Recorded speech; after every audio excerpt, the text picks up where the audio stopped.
Les habla el pastor Salomón de la Cruz desde Cozumel, Quintana Roo, México, y en esta ocasión queremos sumarnos a esta celebración de 70 años de Israel y qué es lo que significa, hacia dónde apunta. Para nosotros es algo muy importante y precisamente de esto he preparado algunas notas interesantes. Bueno, Israel, después de 70 años, ya sabemos,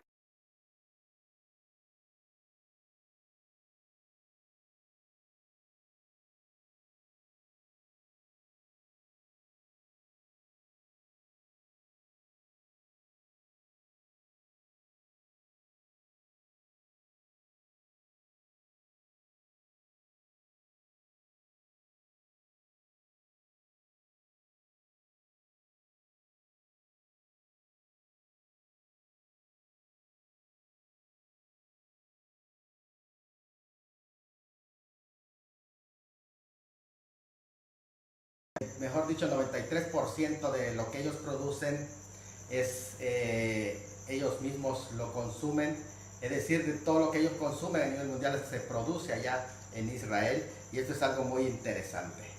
Bueno, pero ¿por qué 70 años? Comencemos con la explicación del término 7. El número 7 es algo muy importante.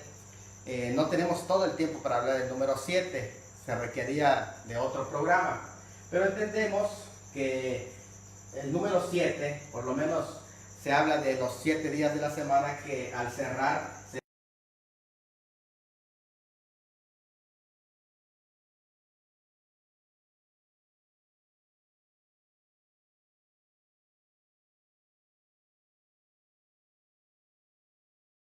siete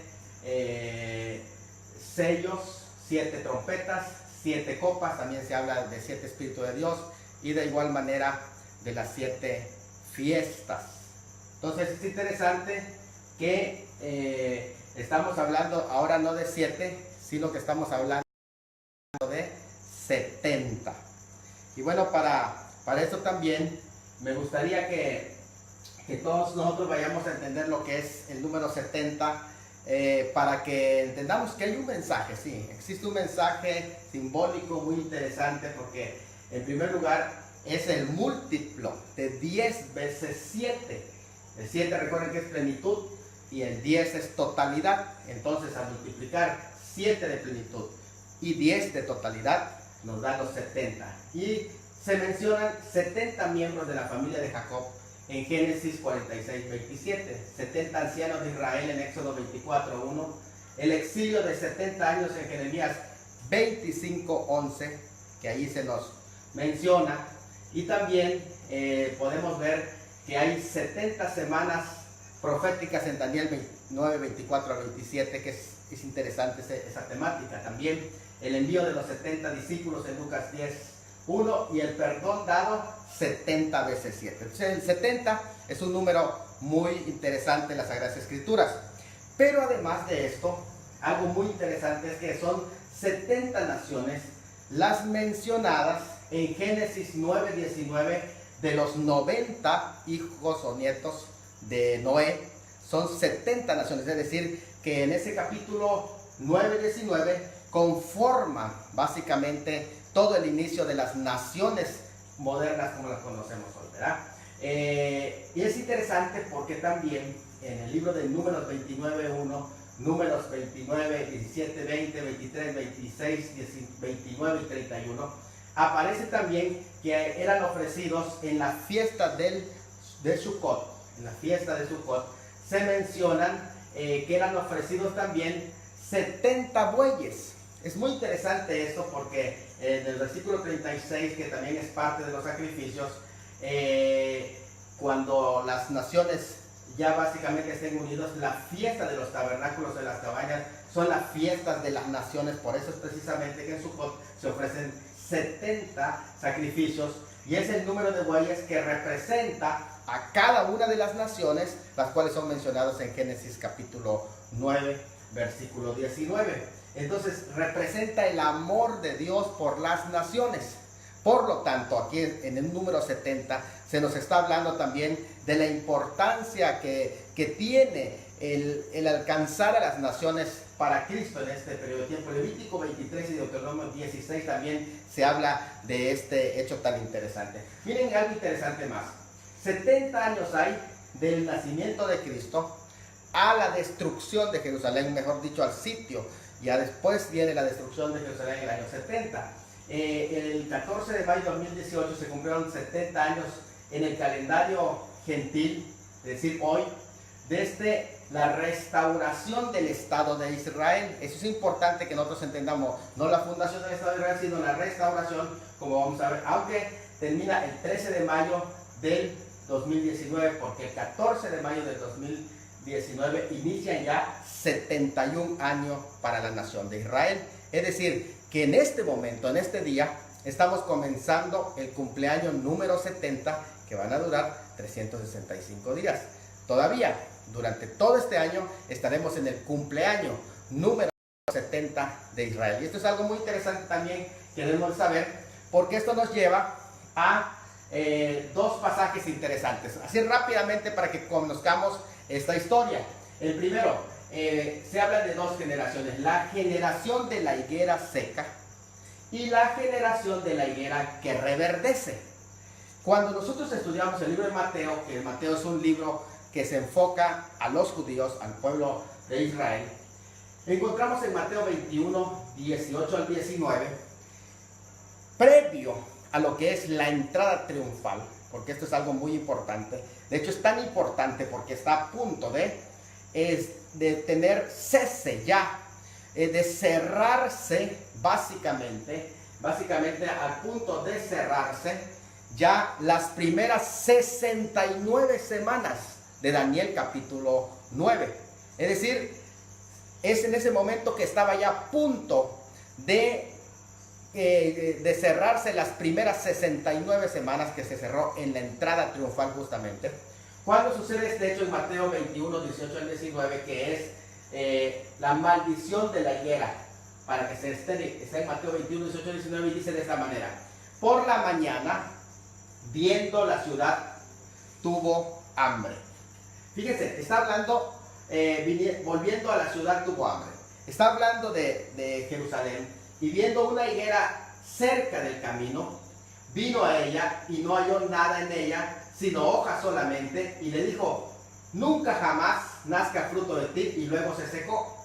Esta es una parábola muy importante porque todos nosotros sabemos que la higuera representa a Israel, y en este contexto también la higuera que se secó hace 2000 años también representa a Israel.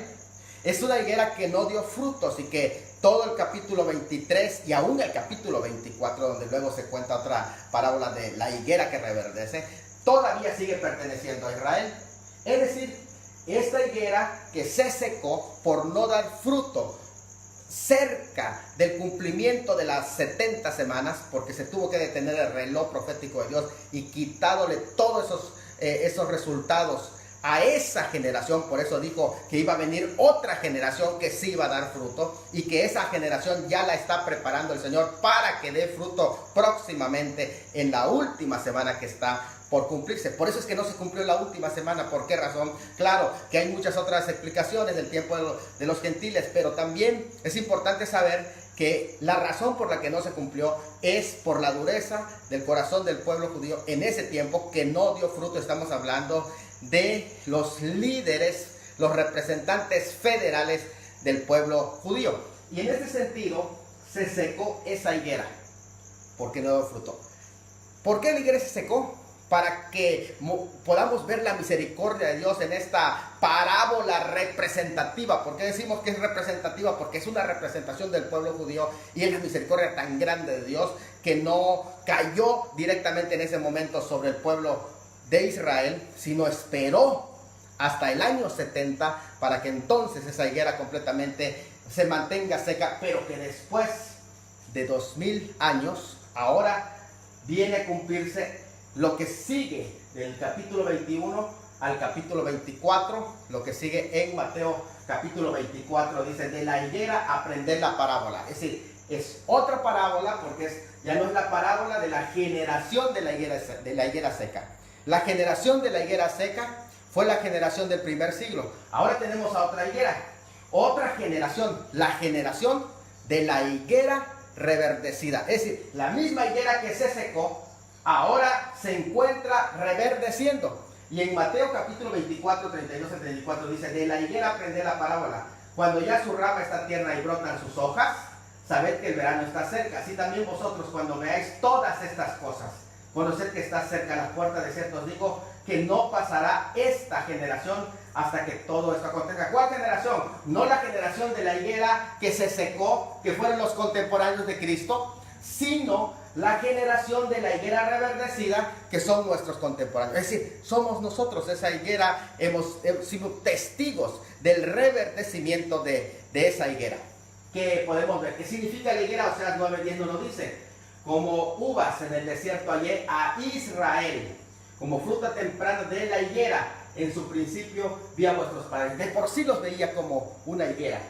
Higuera representa a la nación de Israel y los higos son el pueblo judío, son los judíos mismos. Entonces aquí encontramos algo muy interesante, que ya Ezequiel 16:3 había dicho, y así ha dicho Jehová el Señor sobre Jerusalén: tu origen, tu nacimiento es de la tierra de Canaán, y tu padre fue amorreo y tu madre fue etea. Es interesante esto, porque luego en Isaías 66 dice: antes que tuviese de parto, dio a luz. Es decir, antes de que llegue el momento, cuando llegue el tenso dolor, la angustia de Jacob, antes necesitaba dar a luz.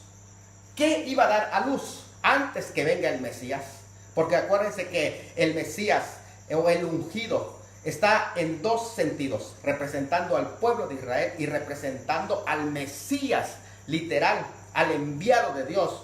Y es interesante que aquí dice: antes que estuviese de parto, porque los dolores de parto es en la gran tribulación, pero antes dio a luz. Antes que le viniese dolores, dio a luz hijo. Pero ese no es el Mesías, sino que ese es el pueblo. ¿Quién oyó cosa semejante? ¿Cómo es posible? Es decir, que antes que venga el Mesías necesitaba venir su pueblo, esa nación necesitaba nacer. ¿Quién oyó cosa semejante? ¿Quién vio tal cosa? ¿Concebirá la tierra en un día? Es decir, esto es algo milagroso, maravilloso. Si alguien pide prueba de la existencia de Dios, solamente necesitamos presentar al pueblo judío. Esa es una prueba irrefutable de la evidencia de Dios.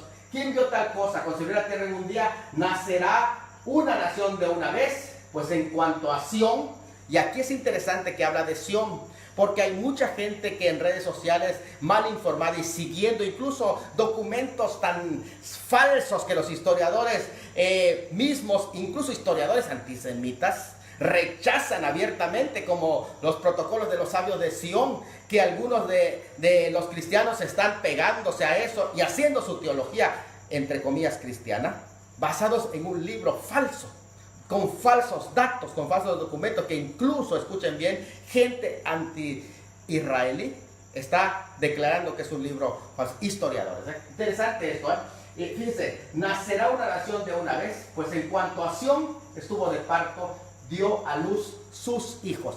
Desde luego que tenemos que entender la diferencia entre un sionismo satánico que existe. Claro que sí existe un sionismo satánico, y también el legítimo sionismo, que es el amor por Sión, que está en todos los salmos, que está en todos los escritos posexílicos incluso. Y ese amor a Sión, que la palabra del Señor respalda, como el amor a Jerusalén también, es algo que respalda la palabra del Señor. Yo que hago dar a luz, no haré nacer, dijo Jehová. Yo que hago engendrar, impediré el nacimiento, dice tu Dios. Es interesante que Él envió ese momento y puso para que esa fecha del 14 de mayo de 1948 sea la fecha del nacimiento o reverdecimiento o restauración de esa higuera que hace 2000 años se había secado, pero que ahora milagrosamente empieza a reverdecer. Esto realmente es un milagro. Amós 9:14-15 dice: traeré del cautiverio a mi pueblo Israel y edificaré edificarán ellos las ciudades asoladas. Cuando tú lo lees, parece que estás leyendo el periódico, la historia de lo que ha pasado desde 1948 hasta este tiempo. Algo que era imposible, que parecía una utopía, un sueño. Pero dice de esta manera, edificarán ellos las ciudades asoladas. Hoy todas las ciudades bíblicas han sido restauradas, listas ya para el escenario que pronto vendrá y que vamos a hablar en unos momentos. Las habitarán, plantarán viñas, beberán el vino de ellas y harán huertos y comerán el fruto de ellos, pues los plantaré sobre su tierra y nunca más serán arrancados de su tierra que yo les di, ha dicho Jehová de los ejércitos, aunque hayan miles y miles de invasiones misiles que vengan sobre ellos. Ya les prometió que una vez que nazca esa nación en un día, nunca más van a volver al exilio. Es interesante porque después del año 70, todo ese proceso que ellos vivieron de castigo, que fueron pisoteados, Jerusalén fue hollada por las naciones gentiles hasta el tiempo de los gentiles. Interesante porque fíjense, Akiva ben Yosef, el rabí Akiva del 50 al 135 empieza a trabajar el tema del judaísmo, pero en ninguna manera se pudo concretar el que pueda regresar. Al contrario, vienen más invasiones después del año 100, cuando ya les llaman Palestina a esa tierra. Fíjense, cuando ya les quitan el nombre de Israel y les ponen a fuerza Palestina. Luego encontramos a Maimónides, que también, pese a que fue un rabino muy importante, no logró que el pueblo de Israel regrese, ni siquiera todavía estaba en sus planes. Encontramos a Ludwig Gumplowicz, que también fue un jurista, politólogo y sociólogo polaco, quien este hombre también como judío, aún en ese tiempo, ni siquiera tenían sueño de volver a su tierra, hasta que llegó este personaje. Este personaje, Teodoro Herzl. Teodoro Herzl fue un periodista y escritor austrohúngaro.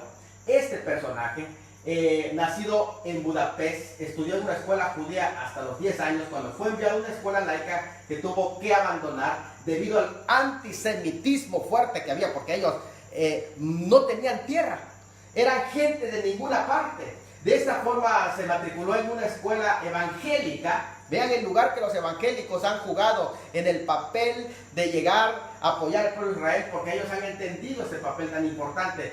La mayoría de los alumnos, sin embargo, era judío. Obtuvo un doctorado en Derecho en 1884. Y algo tremendo pasó con este periodista, Teodoro Herzl. ¿Qué es lo que pasó? Como corresponsal en París, constató y analizó el crecimiento del antisemitismo y comenzó a implicarse emocionalmente en lo que se le conoció como el problema judío, al que hasta entonces no había prestado demasiada atención. Al principio mantuvo una tesis asimilacionista, pero el caso que se le conoció como el caso Dreyfus en 1894, que fue notorio, ¿qué consistió? Bueno, fue un proceso antisemita ocurrido en Francia, en el que un capitán judío del ejército francés, Alfred Dreyfus, fue injustamente acusado de traición, inculpado de espiar para Alemania. Le puso un punto de inflexión del asimilacionismo hacia el nacionalismo, ya que en sus propias palabras, al asistir al proceso de Dreyfus y a la agitación antisemita que se generó en torno a este caso, fue lo que le convirtió a él en un sionista. Es decir, antes no, él entendía simplemente estoy bien entre las naciones, pero después de este hecho en el que dice, bueno, los judíos no encajamos en ningún lado, le puso Dios un celo ardiente en su corazón de buscar, incluso de regresar a esa tierra. En ese caso que fue público, él fue testigo de las manifestaciones en París tras el juicio en los que se gritaba muerte a Dreyfus, muerte a los judíos. Y con esa expresión casi del mismo de los tiempos de Amán, qué tremendo, esa profunda atmósfera antisemita le comenzó a llegar Y entonces en París, como dice, ya he dicho, dijo él, he adquirido una actitud más libre hacia el antisemitismo. Por encima de todo reconozco el vacío y la inutilidad de tratar de combatir el antisemitismo. Él dijo, ya se estaba dando por vencido. Sin embargo, después de esto, él escribe un libro llamado El Estado Judío, en el que empieza a ensayar la cuestión de un estado, de un lugar, como cualquier persona que sí anhela un lugar, una patria, porque tú no puedes estar sin tierra. Y eso es lo que se le empezó a meter en los huesos, y Dios empezó a tratar con él. Y entonces a él se le consideró básicamente un moderno Moisés. Este personaje Teódoco, que es mucho lo que tenemos que hablar de él, pero en 1902 publicó su obra La Vieja Nueva Tierra, en el que él soñaba ya con regresar a Jerusalén. Por eso es que dentro de los judíos ustedes pueden ver acá, Goethe murió en Baja Austria en 1904 por insuficiencia cardíaca a los 44 años. Y entonces, ¿qué sucedió? Su voluntad estipulaba que debía tener un entierro simple, sin discursos, sin flores, y añadió él: quiero ser enterrado en el panteón junto a mi padre y descansar allí hasta que el pueblo judío me conduzca a Eres Israel. Y eso fue lo que se puso en su lápida. Así que en 1949, después de que se declaró nación, ¿qué hicieron? Sus restos fueron trasladados desde el cementerio de Dublín, en Viena, al monte que se le conoce como el Monte Herzl en Jerusalén. Entonces él fue el principal impulsor de esta causa. Después vienen otros movimientos que de alguna manera trataron de enfocarse, pero este personaje, David Ben Gurión, ustedes pueden ver, este personaje que fue un guerrero, que fue el que vio prácticamente, y me llama mucho la atención porque aquellos que no conocen la historia y aquellos también que atacan el arrebatamiento de la iglesia, todavía no existía la nación de Israel, y ya muchos estaban hablando del arrebatamiento de la iglesia y de dos pueblos, y de que Israel iba a ser restaurado conforme a la profecía. Entonces, imagínense nada más, básicamente todos aquellos que llaman tanto a Scofield, o posiblemente a Darby, que le llaman un hereje, que le llaman falso profeta. Claro que no, porque ni existía la nación de Israel 150 años antes, y ellos ya hablaban de que tenía que ser restaurada la nación de Israel. Entonces es interesante ver esa historia, hasta que con este personaje, David Ben Gurión, se va cumpliendo lo que dice Isaías 49:22. Él es el que ve cumplir esto. Así ha dicho Jehová el Señor: he aquí, yo tendré mi mano en las naciones y a los pueblos, levantaré mi bandera, y traerán en sus brazos tus hijos y tus hijas serán traídas en hombro. Y esa bandera que fue levantada es la bandera que allí se va cumpliendo este pasaje de las Sagradas Escrituras. El Salmo 105, 8 al 11 ya decía: se acordó para siempre de su pacto, de la palabra que mandó para 1000 generaciones, la cual concertó con Abraham, de su juramento a Isaac. La estableció a Jacob por decreto, a Israel por pacto sempiterno, diciendo: a ti te daré la tierra de Canaán como porción de vuestra heredad. No se equivoca Dios, ni la escritura puede ser quebrantada. Y entonces se empezó a experimentar el regreso del mosaico, que así se le conoce. Isaías 11, 11 y 12. Asimismo acontecerá en aquel tiempo que Jehová alzará otra vez su mano para recobrar el remanente de su pueblo que aún quede en Asiria, Egipto, Patros, Etiopía, Elam, Sinar, Hamat y en las costas del mar. Y levantará pendón a las naciones, y juntarán los desterrados de Israel, y reunirán los esparcidos de Judá de los 4 confines de la tierra. Levantará esas alas, esos pendones, para que regresen. Oseas 6, 1 al 2 se ha convertido hoy delante de nuestros ojos en una realidad.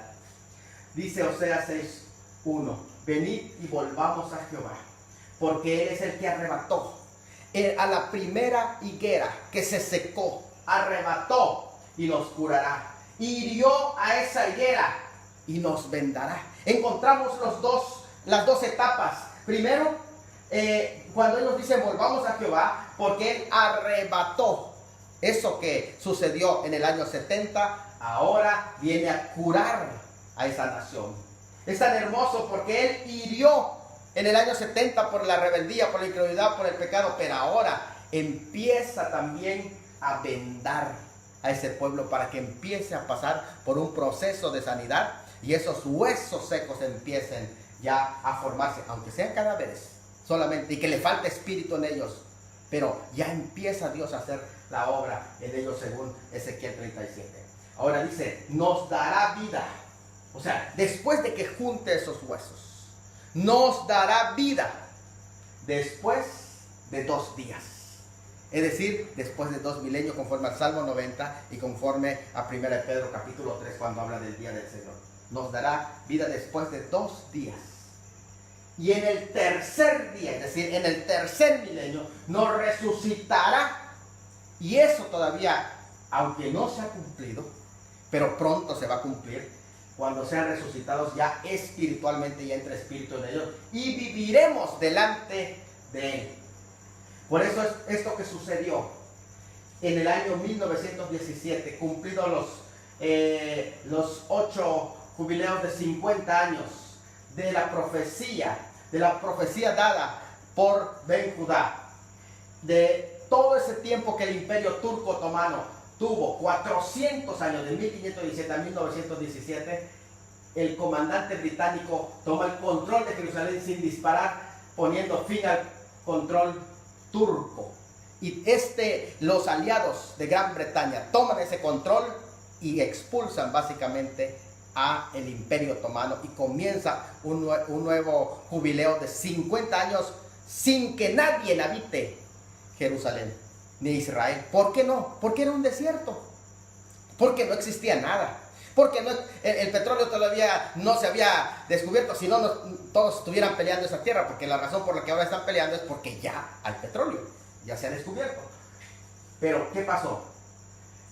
Que en el calendario judío lunar, el 5 del mes de Iyar, el 19 de abril, se ha cumplido básicamente los 70 años.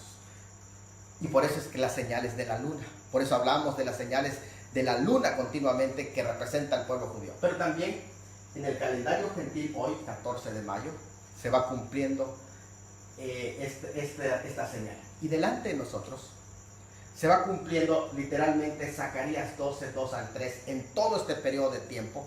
Se está cumpliendo en 70 años. Miren cómo dice Zacarías: he aquí, yo pongo a Jerusalén por copa.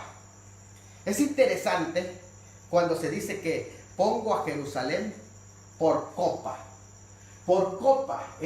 La palabra que se utiliza para copa es saf, que es cántaro. Se habla del término copa como una vasija de vino o una vasija de sangre. Una vasija que llega al límite. O sea, cuando esa vasija llega al límite, eso es lo que representa el término aquí, copa. Es interesante porque Jerusalén se convirtió entonces en la copa, en el límite. Y todo lo que le está sucediendo a Israel va a ser el límite. O sea, todo lo que está pasando sobre Israel en este momento va a llegar a un límite. Porque el que toca a Israel toca a la niña de sus ojos. Y es interesante esto, que hará temblar, dice. Pongo a Israel por copa que hará temblar. Pero la palabra temblar en el hebreo es ral, que quiere decir bombardeo. Eso es la palabra temblar, es un bombardeo. Incluso significa intoxicación. Es decir, que esa misma copa que llega al límite, esa misma copa los va a intoxicar a las naciones, a todos los pueblos de alrededor contra Judá, en el sitio contra Jerusalén, a todos esos pueblos que están rodeando y que le están atacando continuamente. En aquel día yo pondré a Jerusalén por piedra, es Eben, construcción, cantera o roca, por roca pesada, todos los pueblos. Interesante que habla de todos los pueblos, porque está hablando de las naciones, todos los pueblos que se la cargaren. La palabra cargaren es en el hebreo amás, que quiere decir imponerle, ser traído o mover. O sea, todos los que lo vayan moviendo, o sea, aquellos que quieran mover a Israel, serán despedazados. La palabra es zarat, desgarrados, serán hechos pedazos. O sea, parece que aquí está hablando de algo tan grande que los pueda hacer pedazos a esas naciones. O sea, es una cosa tan grande que Dios mismo los va a bombardear. Y bien que todas las naciones, fíjense, otra vez naciones de la tierra, se juntarán. A mí me llama la atención que aquí aparece todas las naciones, es decir, las Naciones Unidas. Casi menciona las siglas ONU, porque dice todas las naciones se juntarán. Y la palabra juntar es la palabra asaf, reunir. Pero no solamente el término asaf es reunir con un propósito. El término asaf es una asamblea con un propósito, es una reunión con propósito. Asaf es reunir para quitar, reunir para dividir, reunir para destruir. Se reunirán contra ella. En otras palabras, esas reuniones de la ONU van a ser para querer acabar con eso. O sea, realmente no es la ONU la que hace nacer a Israel, es Dios el que hace ese milagro. Y algo tan importante que debemos saber aquí es esto. Cuando se dice que contra ella vendrán, fíjense, es interesante, porque desde 1947, la resolución 181 de la ONU dividió Jerusalén en dos partes, para los musulmanes y para los judíos. Esa resolución que hace lo que crea es una tensión. Y en ese sentido, en 1967, la ONU vuelve ahora a dar una resolución 242 tras la guerra de los 6 días para recuperar Jerusalén. El muro de los lamentos que dice, ahora no puede Israel tomar esa tierra, no les corresponde, dice la resolución del 67, la resolución 242. Otra resolución, la del 1973, de la guerra de Yom Kippur, la ONU lanzó una resolución 338. Y la resolución 338 dice, no le pertenece el Golán a Israel. Luego, el 28 de diciembre de 2016, otra resolución que es la 2334, donde la ONU dijo, no le pertenece a Israel Cotel o muro de los lamentos, ni el monte del templo. Oye, ¿qué está pasando entonces? Se reunieron contra Israel. Y el 15 de enero de 2017 se reunieron en Francia, París, 70 naciones. Interesante que se reunieron 70 naciones. Empieza a tomar forma la cuestión profética de los 70. Sus líderes. Y el 16 fue la asamblea oficial para querer poner paz en Medio Oriente, que quiere decir desarme a Israel. Y en todo este proceso que se está realizando, sucede lo que Zacarías está diciendo. Las naciones de la tierra se juntarán contra ella. Es interesante. Y esto nos lleva a un salmo. ¿Por qué se habla de esta generación? Esta generación, ¿qué es una generación? El término generación habla de los contemporáneos. Y en mi libro Cambios Cósmicos en la última generación hablo mucho acerca de lo que es una generación.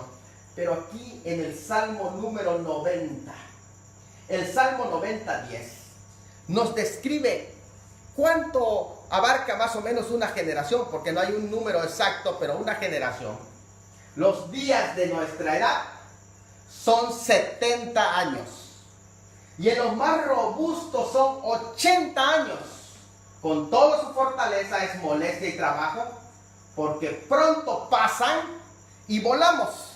Ahora, a mí me llama mucho la atención, después de que habla 70 y en los más robustos 80, que por ser inminente esto, es decir, que en cualquier momento puede pasar. Dos cosas son inminentes, no se lo olvide. La muerte es inminente y también es inminente el arrebatamiento.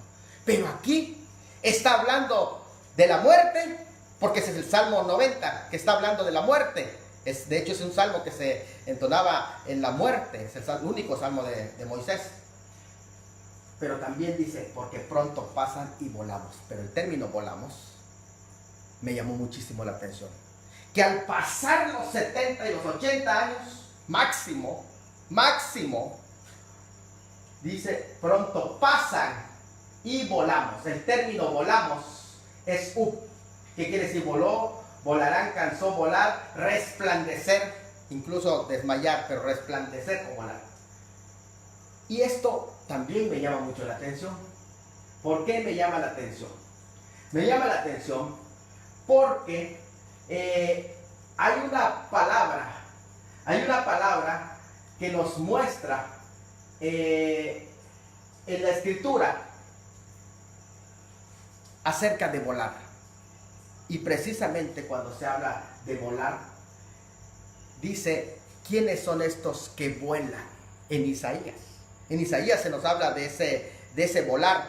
Y ese es un volar que nos muestra el arrebatamiento. Pero, ¿a dónde volaremos después de esos 70 años? ¿A dónde volaremos? A las moradas. Juan 14, 1 al 3 nos dice que volaremos esas moradas. ¿Cuándo volaremos? En el Salmo 27, 5 nos dice, Él me ocultará en su tabernáculo en el día del mal. ¿Y cuándo es el día del mal? Cuando Jehová salga a visitar y a castigar al morador de la tierra. ¿Cuál es ese propósito del volar? 1 Tesalonicenses 1:10 dice que Él nos libra de la ira venidera. Y ese es el propósito de ese volar. Pero también, ¿qué pasará mientras nosotros volamos? Isaías 5, 59 al 30 dice que el día que lleve a su presa, desde arriba veremos en la tierra grande tribulación. Mi amigo, mi pregunta en este momento es, ¿tú estás listo para volar? Y el cumplimiento de 1 Corintios 15, 51, nos digo un misterio, no todos dormiremos, pero todos seremos transformados en un momento átomo, en un abrir y cerrar de ojos, a la final trompeta, porque se tocará la trompeta. Y en 1 Tesalonicenses capítulo 4, 16, porque el Señor mismo, con voz de mando, con voz de arcángel, con trompeta de Dios, descenderá del cielo, y los muertos en Cristo resucitarán primero. Luego nosotros, los que vivimos, los que hayamos quedado, seremos arrebatados. ¿Tú estás listo, mi amigo, para encontrarte con tu Señor? Si no, este es el momento de entregar tu vida al Señor Jesucristo. Entrégale tu vida, porque el Señor está a la puerta.